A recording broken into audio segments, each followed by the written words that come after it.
Night edition here on the Rock Pile. Excited to talk with another Roman tonight. We'll talk to Kevin Ryan in just a moment. I want to make sure I give a shout out to some of the sponsors for tonight's show. I want to make sure I thank the Davidson family of Davidson Chevrolet for sponsoring the show tonight, Coach Kenny and Mrs. Kenny for helping as well. And I want to make sure I give a special shout out to Bryce Baldwin, the executive director at the Rome Community Job Fair, and also the lead pastor at Rome Alliance Church for helping sponsor tonight's show. If you have any questions or comments for Kev, if you're watching on any of the social media platforms, Facebook, YouTube, LinkedIn, or Twitter, just put a comment in there, a question. I'll try to bring over as many questions as I can tonight. And if you're watching for the first time, you can catch all the replays on YouTube, and you can also catch the Mohawk Valley Sports Watch interviews and shows on YouTube as well. A special show coming up on March 9th. I haven't released a panel yet. We're going to do a show on youth sports, and I do have right now 10 people that'll join me on that panel, some administrators, coaches, athletic directors, and more. So I will post the panel here within the next week or so, but that show will be scheduled for March 9th from 7:30 to 9. So I was talking to Kev before we came on tonight, and he's my first one that I'm going to try to Kev made my job a lot easier tonight because for these shows, I usually do some preparation. I did do some prep work for tonight, but Kev gave me a whole outline of stuff. So I do have notes from him tonight. So I want to make sure I thank him. But he also gave me some pictures. So we're going to try to play some pictures throughout the show. He's got a lot of nice old pictures that we'll get into and more. So without further ado, let's see if we can get Kev on. All right, Kev, let me see. Let me try to get our pictures up here. I got you, buddy. You hear there me? We go. I got you loud and clear. My goal of the pictures were so you didn't have to look at me, and then all of a sudden you still toss me up there. It didn't work out like I planned it. Well, like I said, you made my job easy tonight because you gave me all the notes. You gave me them all, but we were going through these pictures, and when you first sent them to me, I'm looking at them like, man, those were the good days, weren't they? Oh, they were the best. My biggest worry, and it's funny, all my coaches, who I hope we get to talk to tonight, all called me today just to give me some scoop. They're still coaching me, Rock, at 41. I can't believe it, but it's been awesome what you've been doing, especially during COVID, just to get all the coaches, who we played for, who we love up there. I think you got us through some dog days, man. What's better than listening to Coach Evans, and then for us, for Kenny and Ski, and then you had 80 in there, and my man, Coach Fee. It was just you helped us on some tough nights. Well, Kev, and I know we'll get into a lot of stuff about the coaches and all that, but my son's 10. He doesn't understand it yet, but I always tell this story as Pete Pagliaro, who does my Saturday, now Sunday radio show with me. He's from Sequoia. And one of the things I'll always never forget that he told me was, he goes, since I met you, I didn't realize all the coaches, the players that have not went on to just play, college sports or professional sports, but just how successful a lot of the locals have been that have come out of Rome. That's pretty special. Yeah, no doubt. Especially the coaches, as you know, Rock. It's just one big family. From my father to your father, going back, they were like family to us, and we didn't realize how lucky we were to have them, especially growing up, to have these guys coaching us. I think we were a step above, when we got to the high school level, to have such knowledgeable coaches at a young age. And I always tell people, you may have had as good as a childhood as we did, but I don't know if anybody had a better childhood than we did in Rome, between Little League, youth hoop, you name it. I mean, back in the day, think about it. 3 little leagues with 6 to 8 teams, and every one of them was loaded. And you couldn't wait to get the All-Stars to play Rome National or Rome American just so you could talk smack all summer at Frankenfield. It was just the best. So, Kev, let's start with that. Let's start with, growing up in Rome. Obviously, you're just talking about some of the things. We were so fortunate enough, and I said this on all the shows with all the coaches. We were so blessed to be coached by the guys that we were coached with that, when I look at it now, I'm like, man, we were so spoiled. And I wish I knew more now than what we did years ago. But, with your dad as a coach, my dad as a coach, we had it tough all the time, but it was well worth it. Yeah. Well, I think of YouTube especially, and I know I gave you a picture there, but if you look at the coaching staff, where we were 10 and 12 years old, we had Hall of Famers on there, not only Rome Hall of Famers, New York State Hall of Famers. 80 was our head coach. Knapp was our assistant coach. Your dad, my dad. We even had our own trainer in, Coach Darginio. I mean, we were running, not only high school, but college level offenses at 10, 12 years old. And if you didn't know the offense, you weren't going to play. I mean, Coach 80 treated us just like he would treat a senior in high school. It was demanding. It's funny looking at that picture, but I quickly look at that picture and look at all the success that some of the guys have had in that picture. You look at Johnny Mastrangelo as a doctor, Richie Hilliard, coach for UNLV, Joey Puma runs the biggest realty company here in Charlotte. It's just, you could go on and on. Brian Aid working with Griffo. It's just, I think, once you have good coaching at a young age, it molds you into the man that, you should be. Kev, one of the things I always said, I said this to Jason Baker, who I know we were talking about him prior, and you said he's a tough act to follow. And I said, for every parent out there, even if they didn't have a son or a daughter that played sports, to listen to the life lessons that Jason talked about. But for me growing up, I said there was always two families. There were the Ryan boys, and then there was the Baker boys. Talk to us about what it was like growing up with your brothers. Well, I think it's a direct reflection of the parents for sure. Bakes actually lived right down the road from us, so there was always games. It's funny. I was joking with you earlier. You had me follow Jason Bakes. The Baker boys can speak, man. I'm telling you, they're all, obviously, as we know, really religious, but they all sound like pastors too. Their message is incredible. It was awesome, man. They had three older brothers that were so into sports like they were, with our father, who was a crazy sports guy. There was always a game, Brock. There was always a game out back, whether it was wiffle ball, football, or basketball, and it usually didn't end pretty. It usually ended when someone got hurt, but the only way you're going to become a better player is if you play against your older brothers. And it was amazing having, the three brothers that I had, and I know the Bakers can say the same, man. They're the greatest. And I know there's always that competition. And I was even asking Jason, all right, Jason, go through who was the better athlete of the family. He broke it down. Who was the better hitter, pitcher, fielder. And I remember, obviously playing with you and watching your brothers play, everybody said, I think Kev's the better shooter. Maybe Brendan was the better passer. Who's the better shooter in the family? This is going to be a tough one. Because your dad was a good shooter too. My dad was the best shooter, hands down. Right into the end, we could never beat our dad in foul shooting contests. And I'm not being facetious.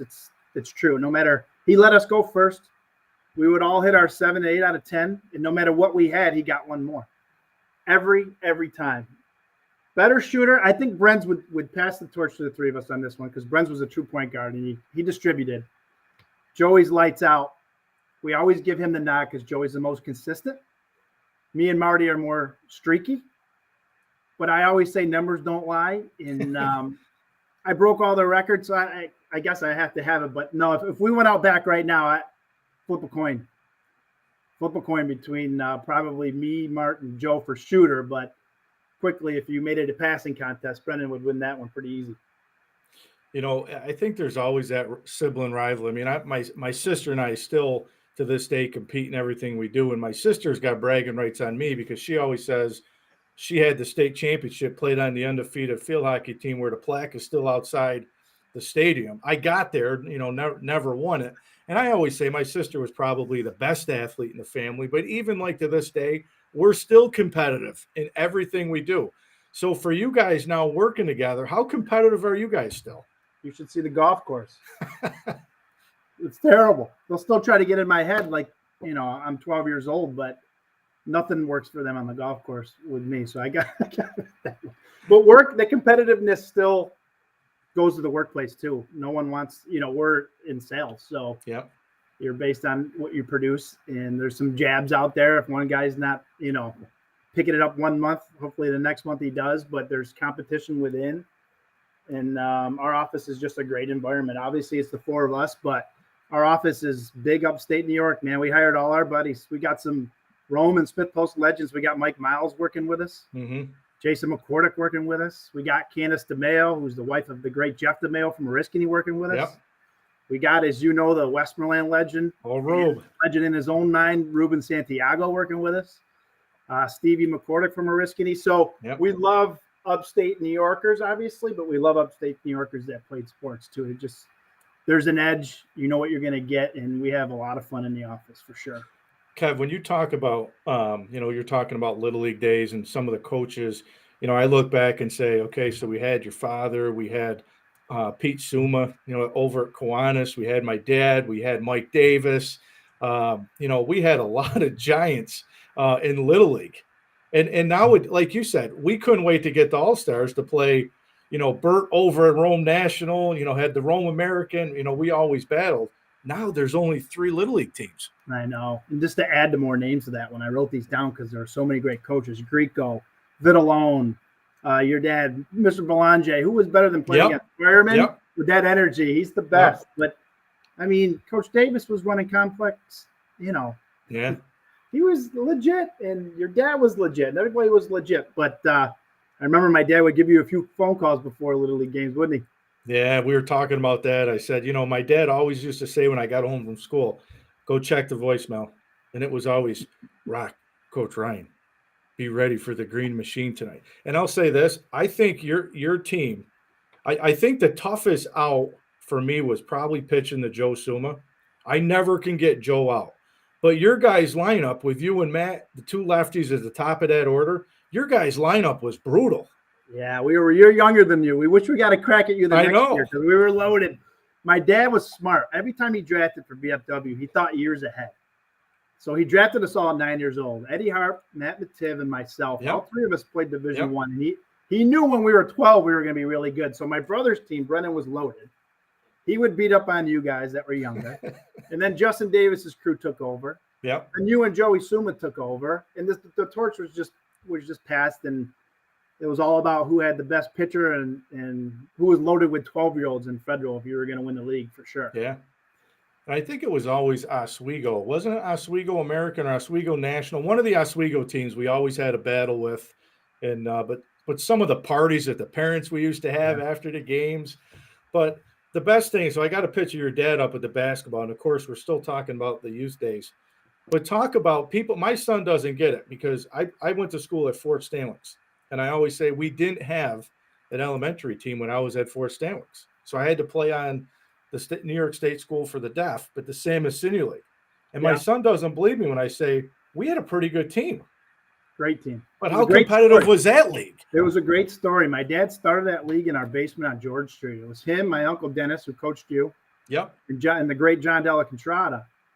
And my dad would always try to, feed Coach Evans's programs however he could, and Coach Kenny's, obviously. And I think they met. Fran Allison was big back then, and then they realized, you know what, no grammar school has a basketball team, so why don't we start one? And they named it after the greatest guy, Sam Messinio, my good buddy's grandfather. He was just the salt of the earth kind of guy. They came up with it, and we had some legendary battles back then. Dente, MSSC. You guys were loaded with Stevie Bacon yourself. You were tough to stop. Jerome Lozo from NYS. Yep. And then Joey Suma and the boys were good over at Ridge, too. I mean, the Slaughter brothers at Bellamy. I'm throwing out some names now. That are on here now. But competitive. I remember we went 13-2 those 2 games. I probably cried when we lost. But you were always a year older than me, Rock. I could never beat you, so I was glad to see you go. But, I just laugh now because, again, you go back and you talk about the coaches and, I want to get into some of your high school years because that 98 year and even my 98 year, I mean, you were a year behind. It was like Rome sports. We always competed with you guys, but we would play Friday nights. If you guys played Saturday, the highlight was coming to watch you guys. But there was always that competition between did RCH win, did RFA win? But it was like a friendly competition, but we respected you guys. There was a lot of love, man. We were talking about it earlier. Who was I talking about? With my brother, Brendan. Friday nights, our team would go over, sit in the right-hand corner, and Coach Gee would be there, and he'd look at us like, what are you guys doing out? We got a game tomorrow. But he knew we wanted to watch you guys. You guys were incredible. I mean, I could go on record now, and the faithful will probably challenge this, but 1998 may have been the best football year in Rome history. I would agree. We were ranked number 3 in the state. We were 8-0, and you guys were top 10 in the state. I don't know what you were before they knocked you off, but we'd go watch you guys beat up on these teams, and there were 6,000 people there. The 50-50 had 12 grand in it. Yep. It was just insane, but there was nothing like going to the stadium, especially as a child. My dad always brought us to RFA games and seeing the Black Knight on the motorcycle. Ray Tarkowski. I mean, I still, if one of my cousins are at a game now, I still call him and say, hey, put the phone up. I want to listen to Tark. Just the show they put on. It was a show. You were going to a show. Not only that, you guys were absolutely loaded. Obviously, our face 70s, 80s, and 90s were just ridiculous. Yep. The talent on that field, the Marquise Walker game. Oh, yeah. I still say that's the most people probably in a high school game. And even when I went to college at Fordham, our stadium at that time wasn't really that big. And I'm sitting there saying at RFA on a Friday night for that Henniger game, there was people lined up around the fences. They couldn't even get in. They were standing on cars. It was absolutely crazy. But Kev, you played for Coach Ski. Talk about the football years first, because as you guys said, your 98 year, I think you would put down you were number 3 in the state. Yeah. But talk to us, how special was he? Special. And I got a great picture of him there with his captains, if you can get it, with Brian Ady and the boys. But I was a junior that year, and we had great senior leaders that year. Football players, football guys. And I always say, if you can get through a practice with Coach Ski, if you can get through a season with Coach Ski, you'll get through anything in life, because there was nobody tougher. There's nobody tougher on you. And we had to go both ways. Everybody had to go both ways. So we had to condition. But our defense that year was just incredible. I was the Trent Dilfer of that team, Rock. I literally had the best defense. All I had to do was hand it off. I wasn't expected to do much. I had great running backs, but our defense, led by Brian Pastera, Joe Renzi, the Kuzak brothers, they were just football players, man. I remember that summer, Coach Ski, had to be thrilled. We only had 30-something guys on our team. And that summer, there was probably 25 of them at summer workouts. And that's impressive for a Class D school. Look at that face. Doesn't that scare you right there? Look at that. Does that scare you? I was scared to him when I had him on the show. Oh my gosh. He calls Rock. When I tell you we talk every day, it's an understatement. We have a text chain. And it started back 10 years ago with my dad, who was writing the column, but he was in Charlotte. And he needed stuff for his column because he was, losing touch with Rome a little bit. So it was my dad, Vinny Cianfrocco, my good buddy, my brother Brendan, and myself. And we call it the chat. And I remember that when it started, we were peppering Coach Ski with everything back in the day of, can't believe you did this to us. He was Bear Bryant. He thought he was Bear Bryant, man. He was tough, but he gave you that edge. And, I still use it today in the workplace, man. It's just, if you can get through, I think of those double sessions, if you can get through those, Coach Ski, you can get through a tough day at work for sure. Kev, did you throw the Mikasa balls, or did you have the leather? It's funny you say that. My senior year, I joked with Coach. I go, Coach, it's 1999, man. We can't be using rubber balls. I couldn't grip them. I always had these sweaty hands, man. And he'd bring out a brand new one the game day. And I know you guys so well. You broke yours in during the week. Uh-huh. Nowadays, they're sanding them. Well, Coach would give me a rubber one, and we played on the turf, so it wouldn't scuff up. So I could barely grip the ball, but we didn't have another quarterback. So I had to be the guy. I was a decent receiver in free safety the year before, and then I always joke with Coach. I go, you made me soft and made me a quarterback. But we used the McKesson, but I talked them into leather my senior year, Rock. See, we used my junior year, we used the rubber balls, and I never liked the new ones because I have small hands. So I couldn't really grip the ball, and the ball was slippery.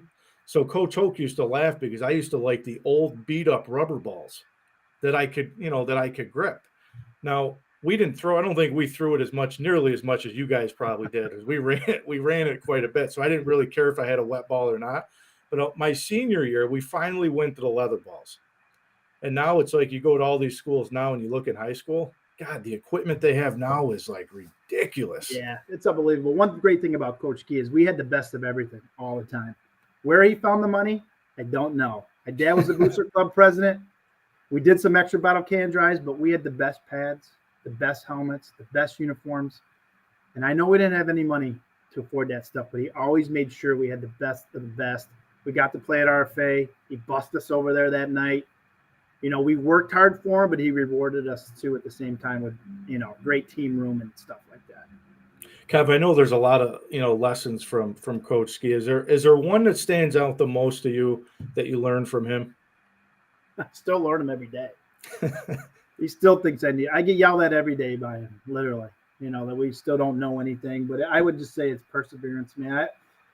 We always joke that when Eddie Harp, who played for you guys, would drive by practice, right?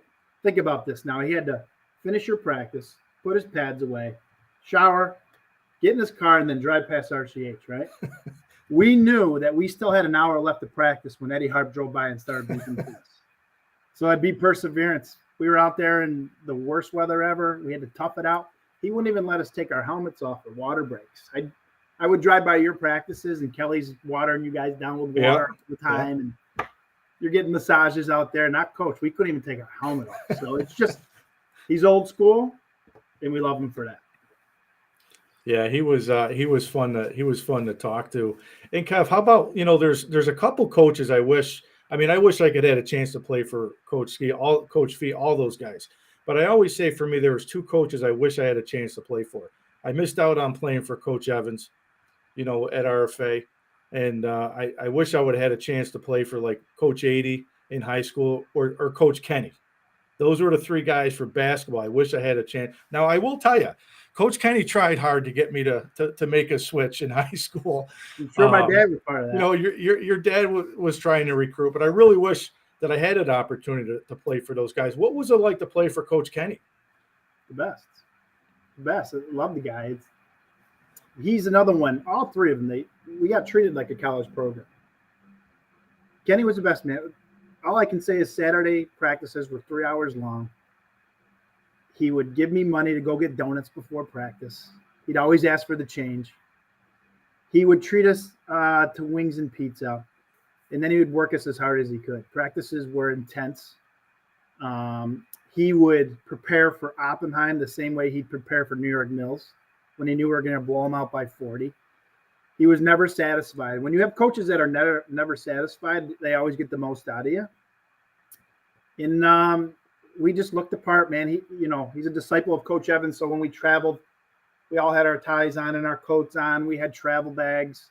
He was just so structured. He had scouting reports. Not many coaches in Class D have scouting reports. And they'd go to the Final Four every year. That crew would go to the Final Four every year. And it's funny, the last 10 years, I got to go to 2 of them with them to see what it's all about, what those guys do. And they're there to learn. Those guys are there to learn. They go to practice to bring drills back to their practices. So we would run drills that were, insane. We probably didn't have the skill level to run some of them, but we would still try. The way we warmed up when we came out was structured. Everything was structured. And you just love to play for him. He's just the best. Now, your senior year was the year you guys went all the way to Glens Falls, right? Yeah. I think we were the first team ever to go. We think we were the first team ever to go, or maybe the only team ever to go on the boys' set. But it was a run. Did you guys get all the way to the championship game, or did you get knocked off in the semis? We got knocked off. We played a team that literally looked like us. Same uniforms, same plays, same everything. They were from Glens Falls. Glens Falls has all that history, except they should never play basketball in a hockey arena. It was that's all I'll say about that. But they played their sectional games at that arena, so they were used to that arena. So they've shot there. They played twice that year, and they shot lights out against us, and we were the opposite. We were terrible. Were we better than them? I don't know if we were better than them, but we were probably as good as them. It should have been a better game, but no, we lost in the Final Four in the first round to a team named Fort Anne. Oh, yeah. Okay. Yeah. So now you gave me some stats, man. I got to say, you were 6 points away from 1,000.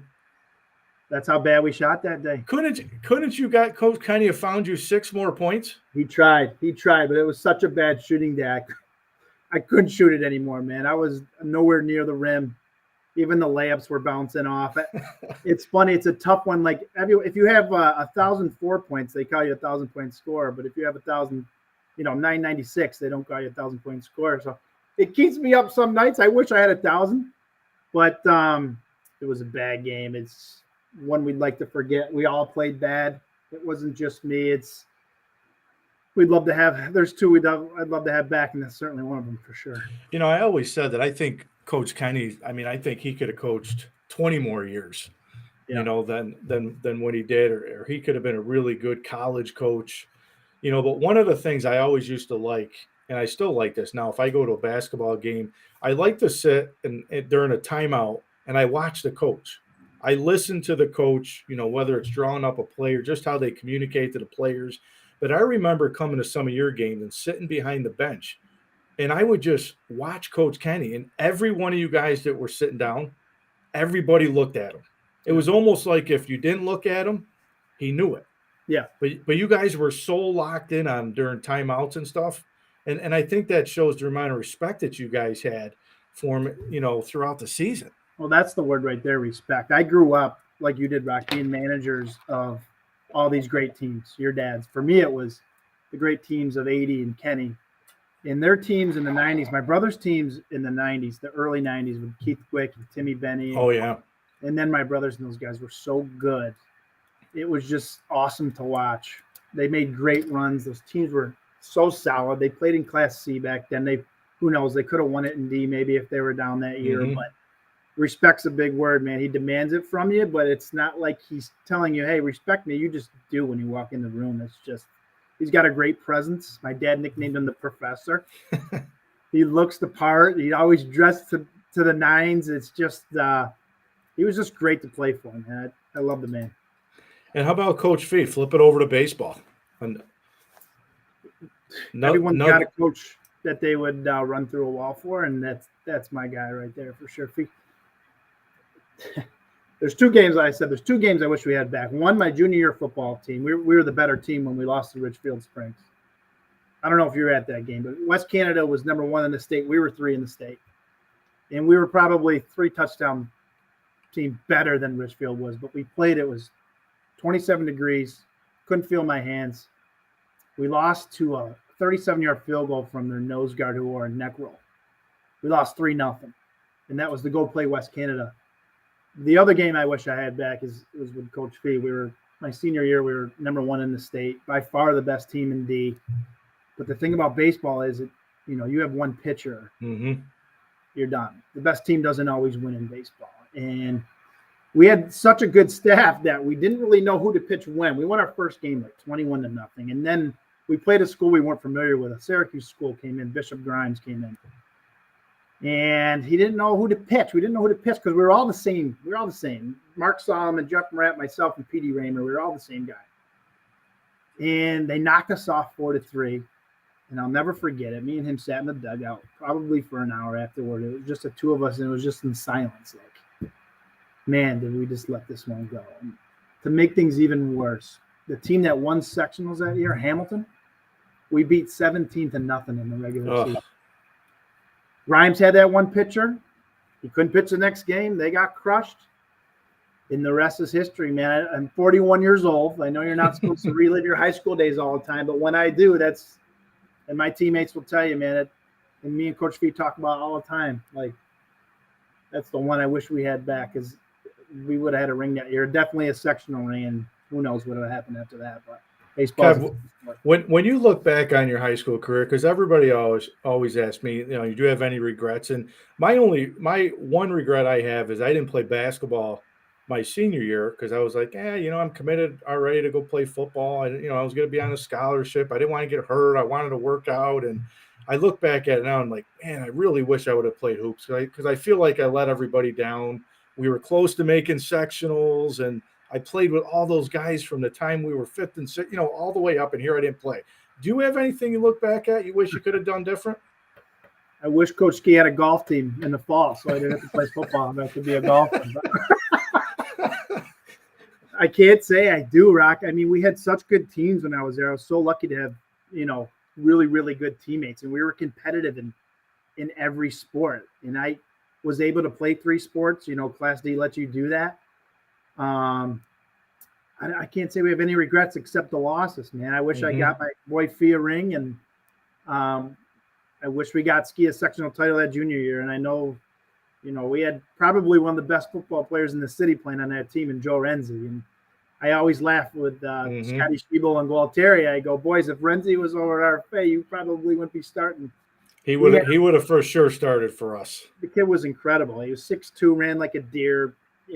Bench press, 300 back in the day. That's kind of unheard of. He was just a specimen, and we had so much talent on that team. So regrets, no. I wish I could have some have-backs for sure.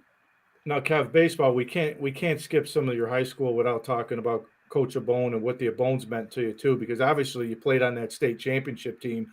How special was it to play for those guys? The best summer of our lives for sure. We're so close. We started meeting at our 10-year reunion. We started getting back together, and we had such a good time that we do it every year now. We have a text chain, and everybody on that team's just so tight. There's just so much talent on that team. We only had 15 guys on that team. 12 of them played college baseball. The only reason there wasn't all of them is because Fee played football, and the other two were our two best players. It was just ridiculous amount of talent. It was the most fun I've ever had. If you could go back in time, I'd go to the summer of '98. There's no question about it. I mean, if you look at some of the players in there, headlined by the great Steve Bake, we had so much talent. Eddie Firp was incredible. Mike Rushford was incredible. All these guys, hold records in the RFA books. And we were fortunate enough to have everybody on the same team. It was a great run. The crazy thing about that run is we didn't win counties that year. Adrian knocked us off, but we sent 2 to districts. So luckily for that rule, that got us to districts. And then from there, we just caught fire. And my cousin Eddie Harp heated up. He put a show on in the regional and the state championship. And we had 4 really, really, really good arms. And then our 5th arm was Steve Bake. Imagine that. Our 5th arm was Steve Bake. So when we would play Parkhurst or whoever, Steve Bake would come in throwing 94, 95 to these poor kids who've never seen, 80. We had so much talent, so many guys that could play. We were so good that the next year we lost all those super seniors. We won the division next year. That's how loaded we were with our bench team too. So Abone's a different level. Abone was the best college baseball coach in New York State, and we had him as our Legion coach. That's what we always say. He was just so, head above anybody else we played against. He was so knowledgeable, and his knowledge of hitting was just through the roof. Kev, you know what I always thought? I always thought that, in high school, like playing for your school meant a lot. I don't want to take anything away from this, but it almost felt like even baseball at RFA, like you play baseball, but everybody always talked about Legion. Everybody could not wait to play Legion baseball. And it was like, guys, we're still in our regular season here. Let's not rush it. And, I hear all the stories, because I didn't play Legion ball, but I hear all the stories that you guys tell. And obviously I know the history with Coach Abone, but it's almost like he was running college and pro practices and just the stuff that he was teaching you guys. You couldn't teach it at high school. We were the only Legion team that practiced till dark. I can promise you that. We were probably the only Legion team that practiced. I do remember that. The lights were always on for you guys. And when it got dark, we still sat there an hour later and talked hitting. He just loved it. And we loved it. We were sponges. There were 15 guys that wanted to get better. There's something about Legion ball. I think a few things for the RFA guys. There's the rivalry with Utica post, Adrian post. The rivalry with Lee Legion. You can talk a lot of smack during the day where if you guys play CNS, you probably don't know anybody on that team. And God, I just look at the guys on that team like Burke Beckwith, who's probably our best player all around. How good he was. And he came over from Lee, and I remember him looking at us the first day of practice after Tony put a show on with hours of fungos and hours of BP, and goes, wow, this is serious. And we all look at him and we're like, yeah, this is serious. Like, we're here to win it all. We're not, this isn't the summer to have fun. We are here on a mission, and luckily that year we got it done. It was awesome. He hit one of the longest, other than Steve Baker, in warm-ups and batting practice. Bert hit one of the longest home runs I've seen hit at RFA Stadium. Can you say pound for pound, possibly best athlete ever to come out of room? I mean, what was he? He'll kill me for this, but 5'5", probably 5'6", buck 60. Bert was a tough, hard nose. I mean, he probably could have played quarterback in high school. He had a great arm, could play any position. Punt. you know, How about him for us. punting the ball? Yeah, one of the best kickers we probably 50 had. Did all yards. the kicking for us. Yeah. But I remember He was probably the biggest addition to that team that put us to that next level. When he came over, we were good. But when Bert came over, he instantly became our number 3 pitcher and our 3-hole hitter. And nobody wanted to pitch to him. So I loved hitting in front of him, and Stevie Baker loved hitting behind him because he was a tough out. Our first 4 batters were Eddie Harp, Kevin Ryan, Robert Beckworth, and Steve Baker. Mm-hmm. I wouldn't want to pitch to any of them. I'd pitch to me over all those 3 for I sure. was gonna say, who do you pitch to in that lineup? I was good at sack bunting. I would sack bunt Eddie over if he couldn't steal second. But then you go Burt Beckwith, Steve Baker, Eddie Ferpa. I'll throw Ferpa in there too. It was unbelievable. Yep. Who do you want to pitch to there? And then Gary Tarantino after that, who was one of the best hitters the next 2 years. And Tommy Meese. I could talk about them all. And then Jason Meza, shortstop, was just incredible arm. Jay was our dog. You played with Jay. He came and brought it every day. Every team needs a dog. Every great team needs, that dog. He was our dog. And he wanted to play every day. He got there early, took fungos. One of the best arms I've ever seen for a 5'9", 130-pound kid. Mm-hmm. He couldn't hit that great, and he knew he couldn't hit that great, but he did it in other ways. Like, shortstops aren't usually your best hitters, but this kid was just the heart and soul of our team. And then what more can you say about Steve Bake? It was just special. He got drafted that summer by Montreal, so we had a draft pick on our team, and people would come watch him take BP, and he'd hit him off the White House like it was wiffle balls. Yep. That wasn't even his best attribute. He was a 5-tool player. We'd play catch and warm up, and I'd have to 3-hop back to him because during long toss, he's back in left field fence. His arm was just incredible, and then he could run. He could run too. It's funny. I have this right here on my desk. Justin Cianfrocco sent to me. It's Stevie's baseball card. Yep, I got it. And I read it. You read it the other day, and it talks about all his tools and the above-average arm. Yep. They don't talk about his arm enough. No. But he had an absolute cannon, and those Baker boys could play, man. It's funny. We had Tony up to camp. We had Tony up to my parents' house because we meet every year, and we had a couple beers, and so we got Tony talking. I go, all right, Tony, let's hear it. Who's the best you ever coached? And he's been doing it for 40 years. Who do you think he said? Steve? Jason Bake. Really? Said Jason Bake. He says the most talented player, and it makes sense because if you think about it, Jason Bake got drafted as a position player. Head injury problems, came back, was throwing 94, 95 from the left side, and still played into his 30s. Like, that's incredible. I remember watching Jason Bake play. My brothers played for Lee Legion, and then Smith Post was a big rivalry back then. And every time he got up, you wanted to watch. He ran like a deer. He had it all. He was awesome. Well, I was telling him when I was talking to him on here, he could have played football. Steve should have played football. Matt was a good they all were good baseball players. They're great guys, too. I had beers with them about a month ago. We were celebrating Stevie, and you could just sit and talk with them forever. I can't even imagine Jason on a football field running the option. Mm-hmm. Or Stevie throwing a Hail Mary. It was just – they were specimens. I went to work out with Steve once back in the day when we were both playing college ball, and he goes, come on, Kevin, you got to put some weight on. Let's go. We're going to School of Death to work out. I'm like, all right, I'm in the weight room now. I got a weight coach at school. Let's go. Let's see what we got. And the stuff he was doing was just – oh, he was nuts. Remember that machine in there that you put over your shoulders and you squat? Oh, yeah. Yeah, I was in there, like 250, 300 pounds doing reps, and he puts like 800 on there. And just starts repping them out. His face is all red.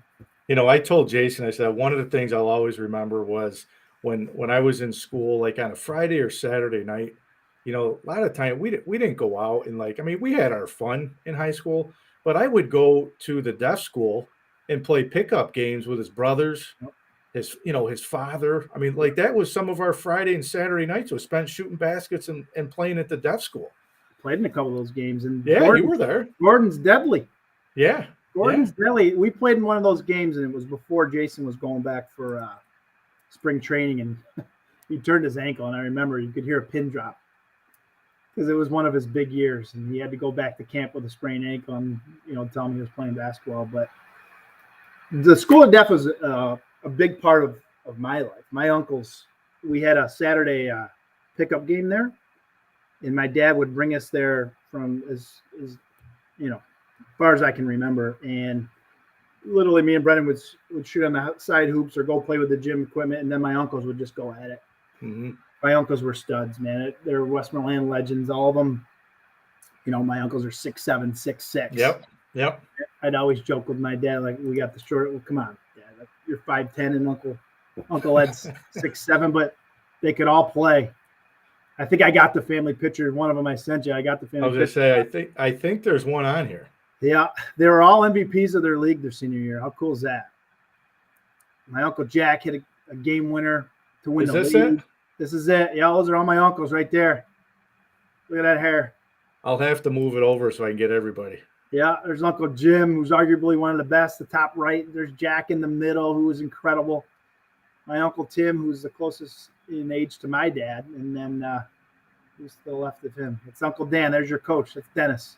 Oh, wow. Look at that. Yep. Yeah, look at that hair. But my dad was a big influence on all his brothers playing hoop. He had a great coach. There he is right there. I think that's Coach Green. He just absolutely loved them. And it rubbed off to his brothers, and they're diehard sports fans, and we were so lucky to grow up with uncles like that, because all we do is talk sports and play games. Kev, I got Mike Rushford says, "Good evening, gentlemen. Great hearing you chatting about the glory days." And then it's our ace, Smith Post ace right there. Justin Davis says, ask Kevin Rye how he feels about Clemson. We had a side bet. He always knocks Notre Dame because Navy used to beat him all the time. Yep. It was last year, I think. And I told him how the SEC, the top 4 or 5 are unbelievable. But after that, I said the ACC is just as good from top to bottom. So we had a bet that Clemson, I said Clemson wouldn't lose more than 2 games. And as soon as they did, he couldn't call me fast enough. I owed him some cash, but I thought this Clemson quarterback would be better. He was the number 1 recruit in the country. He couldn't throw the ball. I couldn't believe it.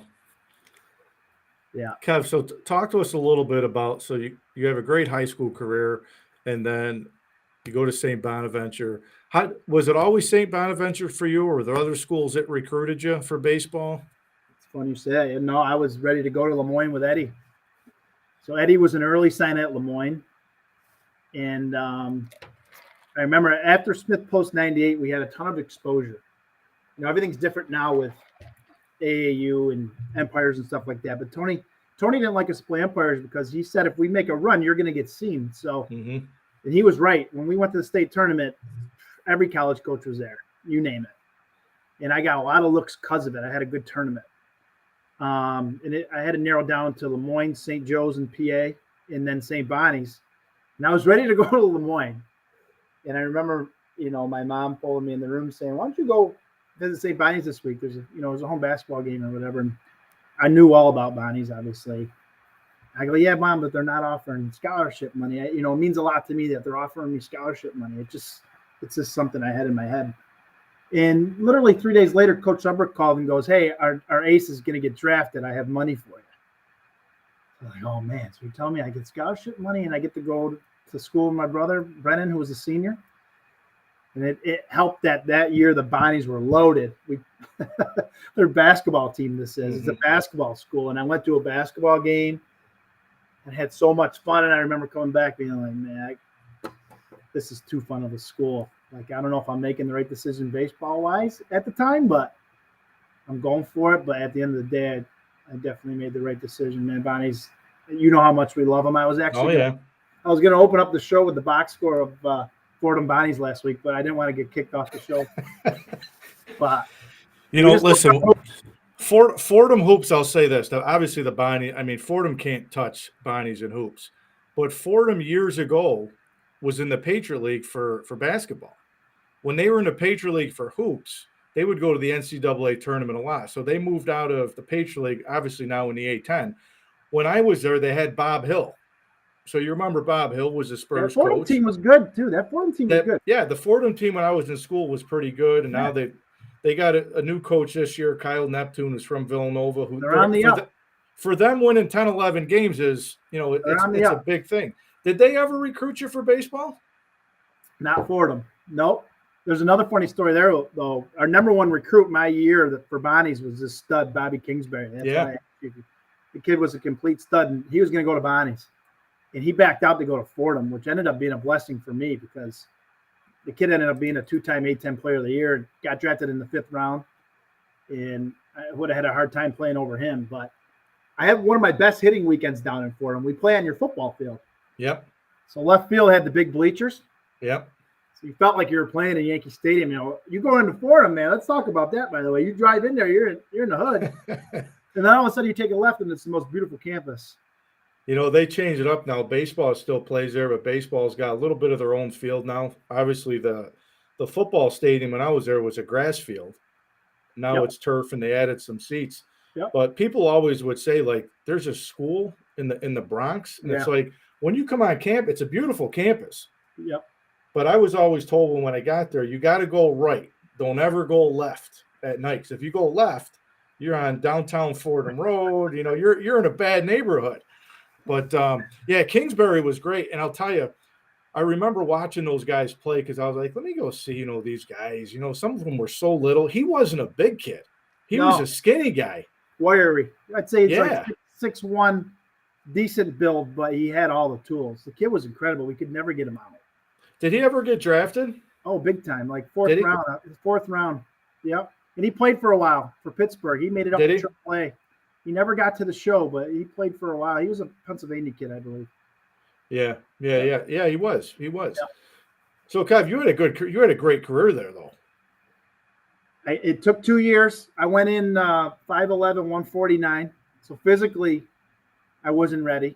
But the biggest thing I can say about Coach Abone, and probably the best thing my coach in college ever said to me after my freshman year exit interview was, listen, physically you're not ready. You got to put some weight on. But fundamentally, you're one of the best we've ever had come in here. And that was all because of Coach Abone. Fundamentally, I mean how to do a rundown. Best way to take a cut. Little things Coach Abone had that, a lot of guys didn't teach, believe it or not. How to hit, with 2 strikes, where to expect a pitch when you're up in the count. Like, I was more advanced than our freshmen coming in for sure. And that's probably the best, thing I can say about Abone is I was ready to play mentally.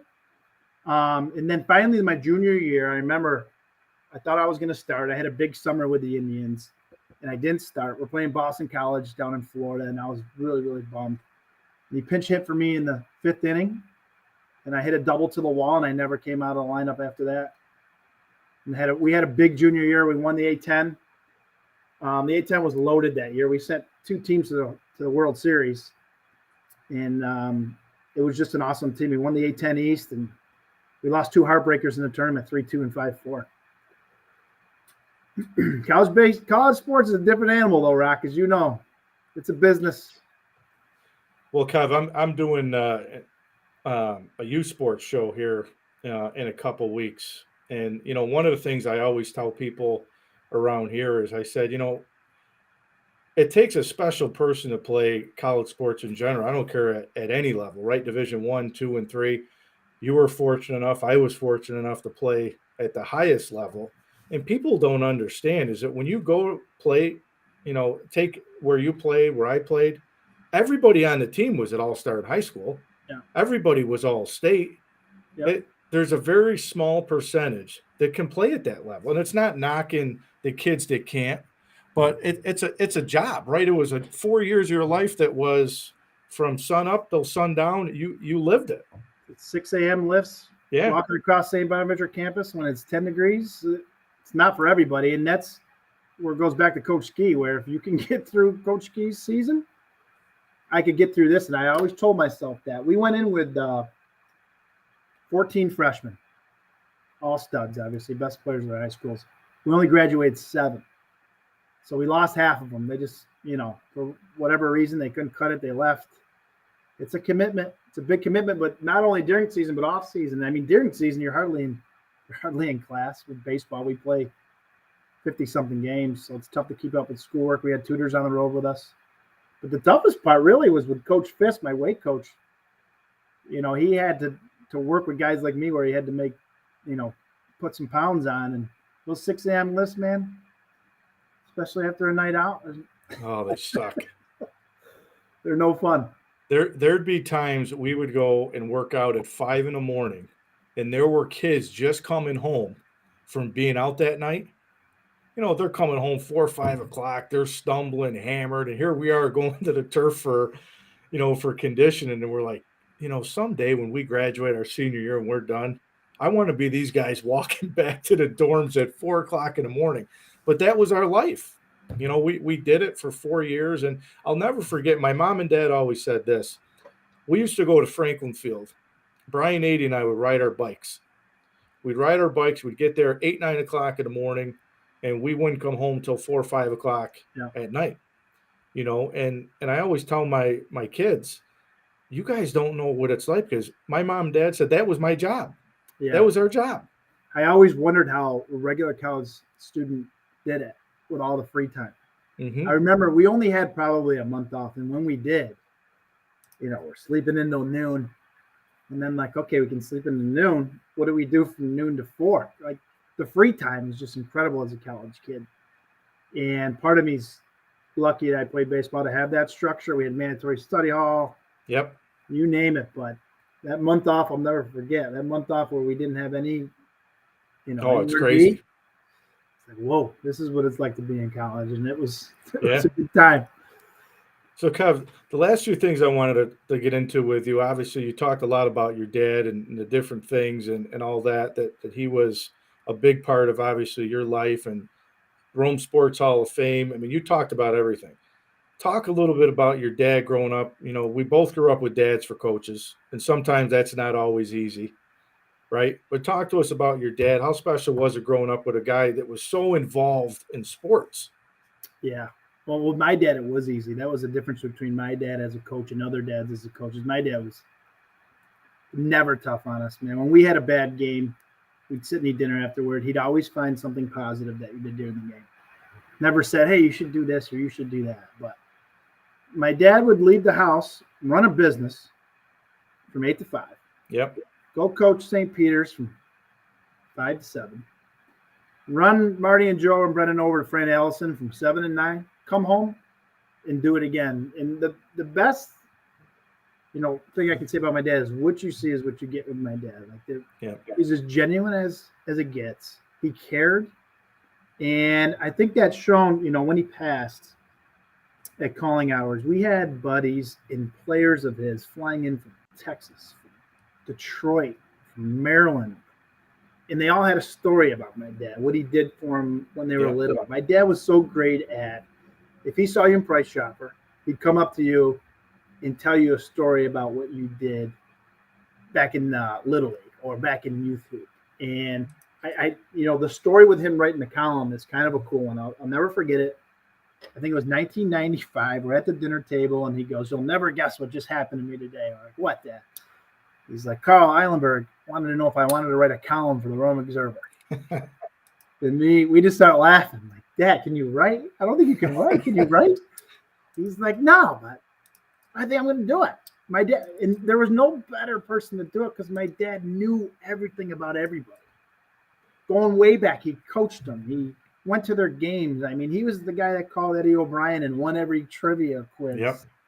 And he loved writing that article, man. He loved writing it. I think we kept tabs like who he wrote about the most. And, Mike Davis definitely probably won that award. But he just loved the coaches in Rome. They were like family to him. And, the article, he called it the column. Became a big part of our life. And you can't ask for a better dad. We always said, Kev, if we made your dad's column, we were important. So every Sunday when we grabbed that paper, if we were like, man, we were in Coach Ryan's column this week. We always used to take tabs. If you made it, man, you must have been big time because he always wrote about you in there, and it was pretty cool. To add to that, it's funny because he would do that, and believe it or not, it's the way of the world. He would get some hate mail every now and then. Very, very rare. It was all positive, but he would run into, a grandma at Price Chopper, and the grandma would say, "You didn't write about my granddaughter who's playing 7th grade modified basketball." And anybody else would be like, get lost or scram. Guess what my dad did? He wrote about the girl the next time. That's just the way he was. Like, he wanted to make everybody happy. He'd call her the star of the future, or he'd come up with a nickname for her. He was the best with nicknames. One of the best ones was Stephen Baker, the home run maker, man. Yep. He's got some awesome nicknames, and he was so fun to be around. And I'm so glad that the Hall of Fame came up with the new category a few years back for contributor. Mm-hmm. So my dad served on the Hall of Fame board for years, and he was a big proponent for RCH sports. There's still some RCH guys that probably belong in there, but the great J.R. Parrington's going in with my dad this summer. Yeah. We can't wait to see him. We're so pumped for that. But they came up with a category called contributor, and the guys that won are Tom Barry, Charlie Constantino. Yeah, I think my dad will now be the third, and they're all RCH guys. There's Tommy Barry right there. Is there a better guy in the world? Look at that coaching staff. Tom Engel, just salt of the earth people. And we're so pumped that they recognize my dad, man. We've been mourning him for the last 3 years, but we can't wait to celebrate him. So, Kev, last thing I'd ask you: get married now. You have a little one. Now the roles are reversed, man. Kids change everything. What's your best tip, man? My kid won't sleep. You got a tip for me? Well, I got two. My son's a spitting image of me, so I can't really yell at him too much because he's really competitive. He hates to lose. My daughter's 5. My daughter loves field hockey, loves soccer, and she's just in the gymnastics right now. My son's bigger than I was. I was always a skinny little thing, but I was fast. My son's built better than I was. But now, what's it be like being a dad, and even thinking down the road now as your son gets older? Man, I don't know. We live on a golf course, Rock. I got the golf itch like 20 years ago. I never played golf growing up and got the bug bad. I always joke that my kid's going to have a golf club in his hand, but I don't know. All I can do is live through my brother Marty and his boy Colin right now, and I see the time and effort that he puts in. Mm-hmm. It's Colin's birthday today. Happy birthday, buddy. He's 14 today, and the kid's a great kid. And the games they played on here, Rock, he plays 50 games. The kid's 13 years old. Wow. And I look at that like, man, what a commitment this is going to have to be growing up just to get your kid to be even far down here, especially in the South in Charlotte. Yep. So I don't know that answer. I'm only 1 month in. I'll probably lean on you guys a little bit for that. But all my buddies now their kids are at the age of 10. John Davidson, Shawnee Wyman, and Tommy Mason, those guys, and I watch how involved they are. It's great to see. I'm sure I'm going to be the same way. I hope I'm, half the man or coach my dad was, but I'm sure I'll follow in his footsteps somehow. Well, Kev, listen, man, I appreciate you coming on tonight, and I follow you, and we're proud of you. I know that, and you've always been good to me and my family, and everything I can say about you, man. You grew up to be a fine young man, and just a great athlete and a better person. We had some great times, Rock. I appreciate you having me on, man. I hope I didn't forget anybody. I had so much stuff on my mind. This is a pressure pack here. But it's fun, man. Fun. It's fun. Yeah. I appreciate having me on, buddy. But keep in touch, man. Keep up the good work. You got it. We'll do. All right, Kev. Okay, buddy. So that was awesome. Kev was, like I said, I mean, as I said with all the coaches is, I played at RFA, Kev was at RCH, and there was always this competition, between RCH and RFA. But as Kev said, and I say it all the time, was we respected the heck out of those guys because they were all great athletes.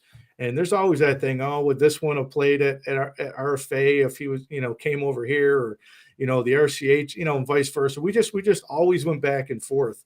But like I said to Kev, it was always the Baker boys, and it was always the Ryan boys for me, and they were all great athletes. But as I just told Kev, I mean, they're better people than they were athletes, and they were great athletes. So, Kev, thanks a lot, man, for coming on. I appreciate that. And again, thanks for making my job easy tonight because you did my homework. But I love the pictures. First time I've been able to play pictures throughout the show, so we'll have to do a little bit more of that. So again, if you're just tuning in tonight, hit the subscribe button on YouTube. And then on March 9th at 7:30, I'll do the show on U Sports. We're going to have a huge panel. be the first time I have 10 people, including myself, on. It's going to be tough to moderate, but I'm going to give it my best shot. We're going to dive into the state of youth sports. So we'll get into a lot with coaches, administrators, and so forth. And tonight, again, I want to make sure I give a special thanks to the Davidson family for helping sponsor tonight's show. Coach Kenny, Mrs. Kenny for helping as well. Bryce Baldwin for helping tonight too, the lead pastor at Rome Alliance Church and the executive director for the Rome Community Job Fairs for helping out. If you want to sponsor any of the shows, just shoot me a message on Facebook. 99% of the time, I tell everybody, you can give me $2. You don't have to give me anything. I just usually do donations because I would do this for free. That's how much I enjoy it. So I hope everybody enjoyed the show tonight. As I say on the Rock Pile every Wednesday night when we do it, the Rock Pile is where dreams become reality. Have a good evening, everybody.